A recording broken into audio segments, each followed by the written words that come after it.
My woman, all dressed up to go out, said, "He invited me to a luxury hotel. You could never afford it, so don't wait up for me." I leaned against the doorframe and answered her with a calmness I didn't even know I had. "Don't worry, Sophia. Tonight of all nights is when I least feel like seeing you come back." She stopped for a second with the lipstick halfway applied.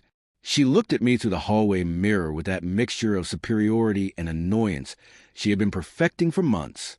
"Oh, here you go starting with your dramas again," she huffed.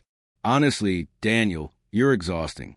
If I had your poor person's mentality, I'd also stay locked up in this house every weekend." I watched her finish her makeup as if nothing had happened, the tight black dress hugging her body, the expensive perfume that was supposedly for special occasions. That night the special occasion wasn't with me, of course. We had been married for 10 years. Me, a civil engineer, long work days, boots full of dust, and worry about paying a mortgage. Her, an accountant at an import company who had suddenly become indispensable to her boss, Alvaro, expensive suit, smoke and mirrors salesman smile. Watch that cost as much as my car. At first, when she started talking about him, she did it like someone mentioning any co-worker. My boss this, my boss that. Then my boss became just Alvaro, no last name, no distance. After that came the dinners, the team meetings, the training trips. And finally came this luxury hotel that, according to her, I could never take her to. And doesn't it embarrass you even a little to say that to my face? I asked without moving from the doorframe. Sophia turned around, grabbed her purse, and smiled with disgust. What embarrasses me is continuing to live like this. You settle for anything, your little salary, your old car, and your Saturday takeout dinner. I don't. Alvaro shows me what real life is like. If you can't keep up with me, that's not my problem. I nodded. Good thing it's not your problem, because the apartment is mine. Her jaw tightened for half a second, but she quickly put her haughty mask back on. Don't start with threats that don't suit you. You're not going anywhere. She came so close I could smell the alcohol from her mouthwash. You need me more than I need you. It's always been that way. The sentence made me laugh, not out of humor, but out of disbelief. For years I had juggled everything so she could have what she wanted. Courses, clothes, getaways. She had grown used to stretching my effort like it was infinite elastic. And now she had the nerve to sell me the idea that I was the needy one. Of course, I replied, without you I wouldn't even know how to breathe. Exactly. At last you admit something sensible, she said, grabbing the keys. I'm leaving. Don't be ridiculous sending messages. If I'm late, it's because traffic is terrible or because the jacuzzi is really good. She winked as if she had just told a brilliant joke and slammed the door on her way out. I stood motionless in the hallway listening to the echo of her heels on the building stairs. In another time I would have run after her, begged her, asked what I did wrong or how we could fix it. Not that night. That night the only thing I felt was an icy calm, as if someone had finally turned off an alarm that had been ringing in my head for months. I poured myself a glass of water and sat at the dining table in front of the laptop. The wallpaper was an old photo. Sophia and me on the beach, smiling, still without a mortgage or bills that suffocated us. I closed the image with one click. Instead, I opened the folder I had been secretly feeding for a month. Evidence, screenshots, bank statements, emails where Sophia requested personal days that miraculously coincided with charges on Alvaro's car to hotels and restaurants. Photos the private detective I ended up hiring with a broken heart had sent me. There they were. Sophia and Alvaro leaving a restaurant where, according to her, I could never afford dinner. Sophia and Alvaro entering a 4-star hotel together. Sophia and Alvaro holding hands in the company parking lot, thinking no one saw them. Luxury hotel, I murmured, zooming in on one of the images. Perfect. Enjoy it tonight. I opened the email and reviewed the draft I had ready for the lawyer, short, direct, with all the documents attached. I only had one last detail to fine-tune, something that had been on my mind for days. The when. I looked at the wall clock, 22:17, and smiled for the first time in a long time. I decided I wouldn't call her, wouldn't send messages, wouldn't ask for explanations. She thought she had control, that she could humiliate me by comparing me to her rich lover. What she didn't know was that the night in that hotel would be the last luxury she would enjoy at my expense. As I turned off the dining room light, I made my final decision. I wasn't going to wait for her like a dog. I was going to receive her as what she had earned the right to be, the guest of honor in her own hell. I slept in fits, not because I was waiting for her, but because my mind wouldn't shut off. Every time I closed my eyes, I saw the scene of her laughing while telling me I could never afford a hotel like the one that night. Around 3-something in the morning, I heard the building door, then the clumsy tack-tack of her heels climbing the stairs. She got the key wrong twice before getting it right. She came in leaning against the door with a silly little laugh. "Daniel," she whispered, "are you awake?" I was sitting on the sofa with the living room light dim. She jumped when she saw me. "You scared me." "You look like a ghost," she said, stumbling a little. "But you weren't going to wait up." "I wasn't waiting," I answered. "I just couldn't sleep." She looked at me with narrowed eyes. Then she smiled with that drunk superior smile that gave her away so much. "I bet you were sitting here thinking about what you can do so you don't lose me." She came closer and dropped her purse on the table. "Though I warn you, the competition is tough." She walked past me and hit me with a mixed smell of expensive perfume and alcohol. I tried not to imagine Alvaro soaked in that same scent. "You smell like a whole real life," I said without apparent sarcasm. "Exactly." She flopped down beside me, taking off her shoes. "Jacuzzi, champagne, city view. You have no idea. That's really living, Daniel. Not your armchair, your frozen pizza, and your reruns." "I'm glad you enjoyed it," I replied. "You'll see. That night will be unforgettable." "For you too," I thought. She laughed, thinking it was a resigned comment. "See? If you were always this laid back, maybe things would be different." She stood up swaying. "I'm going to shower. I feel sticky." She went to the bathroom without even asking how I was, how my day went, if I had eaten. Nothing. It had been a long time since she lived in another world, and in her head, I was just a piece of furniture that paid the bills. While I listened to the shower water, one scene got stuck in my memory. The day I started seriously suspecting was 2 months earlier. Sophia went out to a work meeting, a Thursday night. In the middle of the night, I got a notification on my phone. Charge on our joint credit card. Luxury restaurant downtown, 2 people. She had sworn those dinners were paid by the company. When she came back at 4 a.m., she said she was late because of a problem with the reports. She had a wrinkled blouse and smudged lipstick. Still naive, I asked her, "And the problem got fixed?" "Yes," she answered without looking at me. Alvaro always knows how to solve things. That's when I should have seen it clearly. I didn't. I clung to the idea that I was overreacting, that it was just silly jealousy, until one day, without looking for it, I saw her phone screen light up with a WhatsApp notification. "Love, let me know when you get there, so I can book the room." The contact name, Oficina. That same day I decided that if I was going to face the truth, I would do it with evidence, not hunches. I hired the detective, started checking bank movements, stopped trusting her word, and started trusting her mistakes. The shower water stopped. Sophia came out wrapped in a towel, as if nothing in the world could touch her. "Tomorrow I need to get up late," she announced. "I'm exhausted. I wish one day you could take me somewhere like that, Daniel. But oh well, dreaming is free." "Don't worry," I told her. "Tomorrow you'll get up late."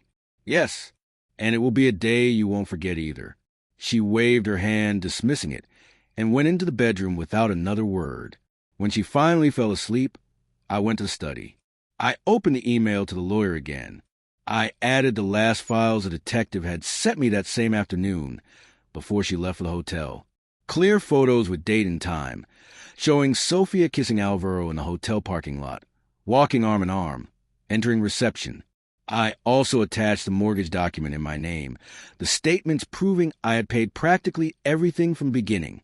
Her luxury life was built on my back, not on her new man. I wrote one more line at the end of the email.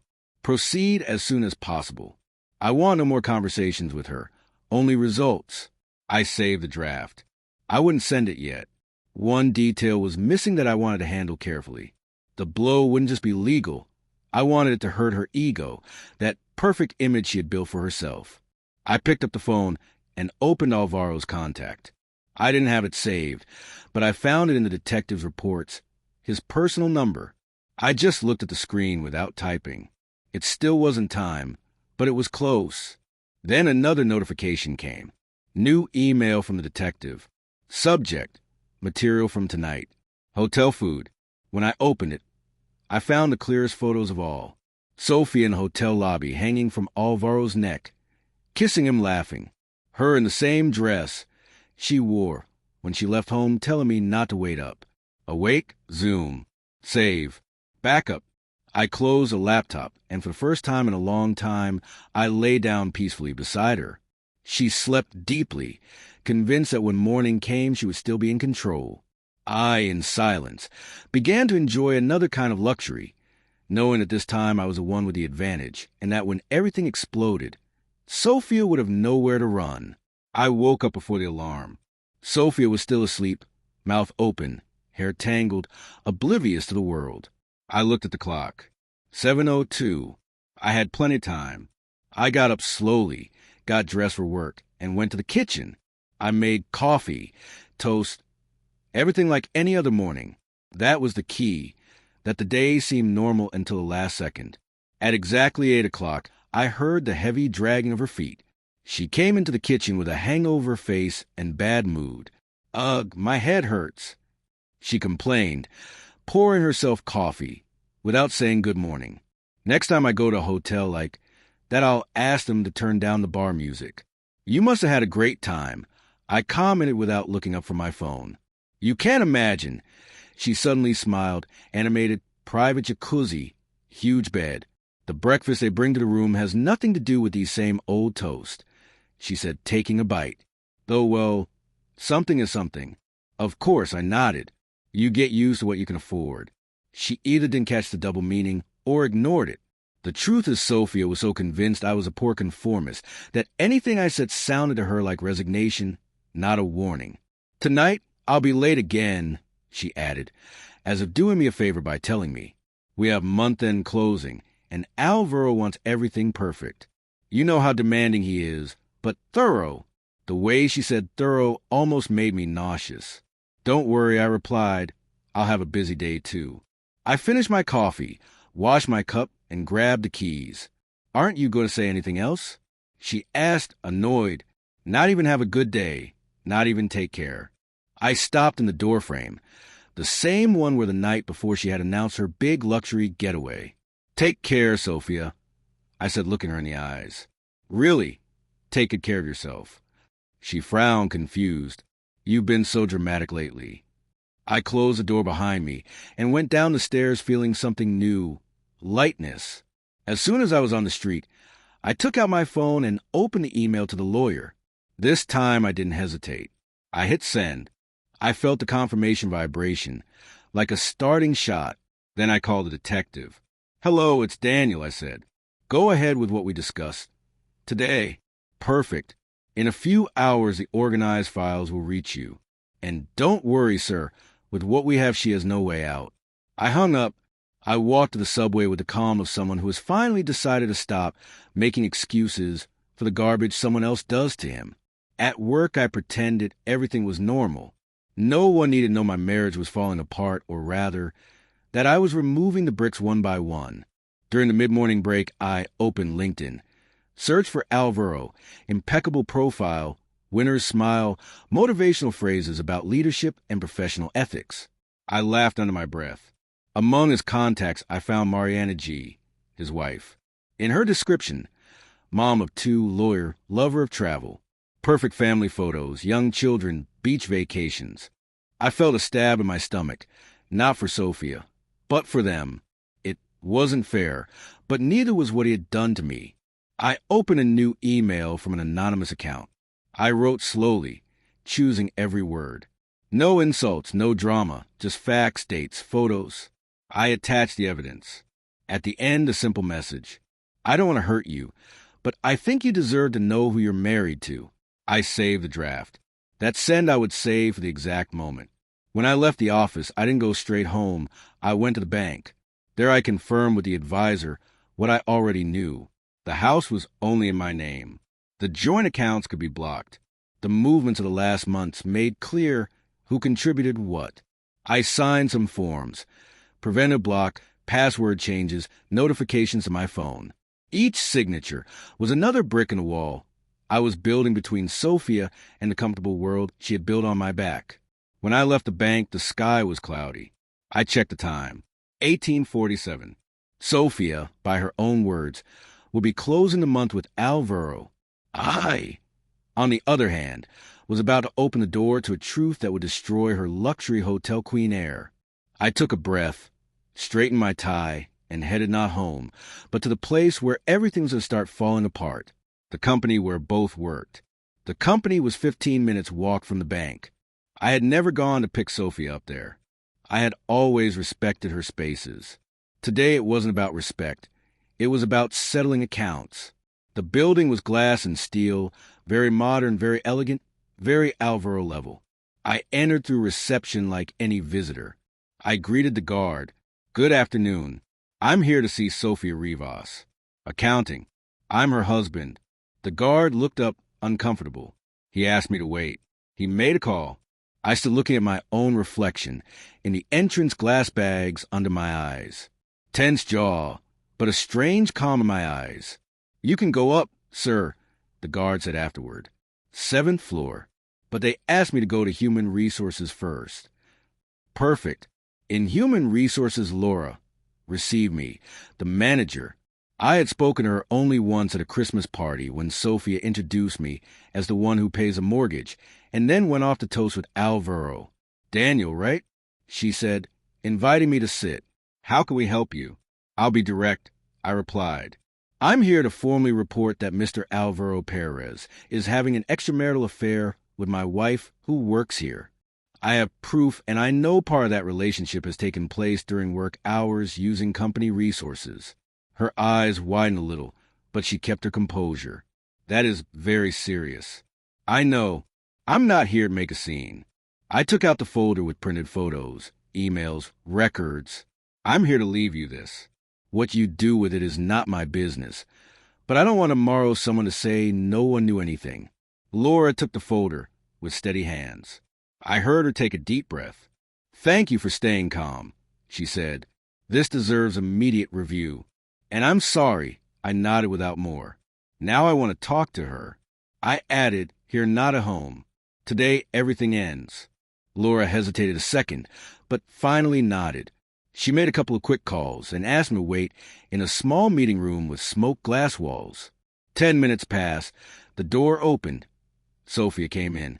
She had the same attitude as always, but with a slight hint of nerves. Can I know what you're doing here? She snapped. You're invading my workplace. Daniel, curious, I replied, leaning back in the chair. I thought the one invading other people's things was your boss. She crossed her arms. Don't start with ridiculous scenes. If you came to cry, you came to the wrong place. I pointed to the chair in front of me. Sit down. I'm not going to repeat myself. She rolled her eyes, but sat. Look, Sophia, I said, you don't need to keep pretending anymore. I know everything. Last night's hotel, the previous ones, the dinners, the month-end closings. I followed you. I hired someone. I checked accounts. There are no gaps, no excuses. Her face changed with just a second of panic, immediately covered by contempt, and she shrugged. If you felt so insecure, you should have told me long ago that there's nothing between us. Alvaro treats me like you never could. Don't worry. That's going to change, too. I took out a copy of the divorce petition and placed it on the table. It's already with the lawyer. House in my name. Accounts blocked. Joint card canceled. From today on, you pay for every luxury yourself. I saw her go pale. What? What have you done? What I should have done when you started humiliating me for not being able to give you 5-star hotels. I replied, stop financing your betrayals. She stood up abruptly.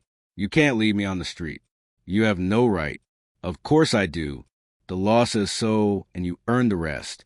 I took my phone, opened the draft email to Mariana, Alvaro's wife. By the way, You won't be alone in this. In front of her, I hit send. Sophia lunged at me. Are you crazy? You can't ruin his life like that. I didn't ruin it. I stopped her with my gaze. You two ruined it when you decided to turn my marriage into a joke. At that moment, the door opened. Alvaro appeared with Laura behind him. They had been reviewing the folder. His confident leader face was shattered. Sophia Daniel tried to say something, but Laura cut him off. We need to talk to you, Alvaro. Now in my office. Sophia looked at him seeking support. He avoided her eyes. I picked up my jacket. Don't worry, Sophia.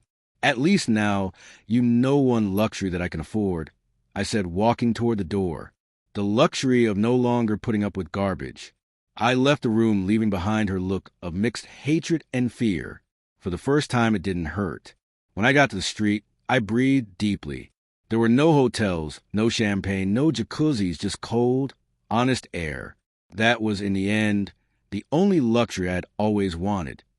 To be able to look in a mirror and know that I was loyal, even when the wrong person wasn't, and that I had finally stopped paying for the party of someone who never deserved it.